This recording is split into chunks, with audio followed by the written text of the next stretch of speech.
ایک یہ کہ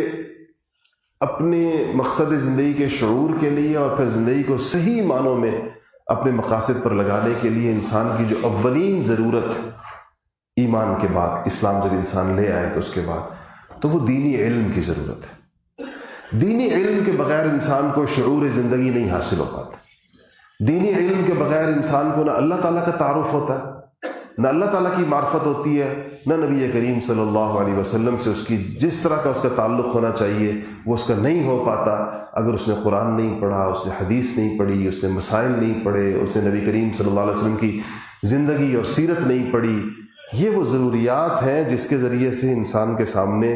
آخرت واضح ہوتی چلی جاتی ہے، آخرت کی تفصیلات انسان کو پتہ چلتی ہیں۔ احادیث میں آپ دیکھیں، اب یہ ہم احادیث پڑھتے ہیں، اس پر انشاءاللہ خالص آخرت کی جب احادیث آئیں گی آپ اس کو دیکھیں کہ کیسے احادیث میں آخرت کی تفصیلات ہیں۔ قرآن شریف کو آپ دیکھیں کیسے قرآن شریف نے آخرت کی تفصیلات بیان کی، انسان کو ان تمام مراحل کا بتایا ہے جو اس کو پیش آنے جس سے اس نے گزرنا ہے، اور اتنے قطعی اور حتمی لب و لہجے میں اللہ تعالیٰ نے بتایا ہے، قسمیں کھا کھا کر اللہ پاک نے بتایا کہ خدا کی قسم، اللہ تعالیٰ اپنی ذات کی قسم کھائے یا نبی کریم صلی اللہ علیہ وسلم اللہ تعالیٰ کی قسم کھا کر کہتے ہیں کہ تمہیں یہ چیز پیش آنے والی ہے، اس کی تیاری کر لو، تمہیں یہ چیز پیش آنے والی ہے۔ نبی کریم صلی اللہ علیہ وسلم فرمایا واللہ، خدا کی قسم،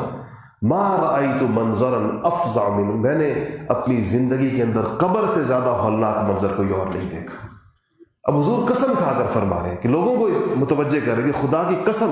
میں نے اپنی زندگی کے اندر ما رأیت منظرا، میں نے ایسا کوئی منظر نہیں دیکھا جو افظع ہو، کس میں سے؟ قبر سے زیادہ ہولناک ہو۔ اب یہ چیزیں جب تک انسان پڑھے نہیں تو ان کی اہمیت اس کے دل میں نہیں آتی،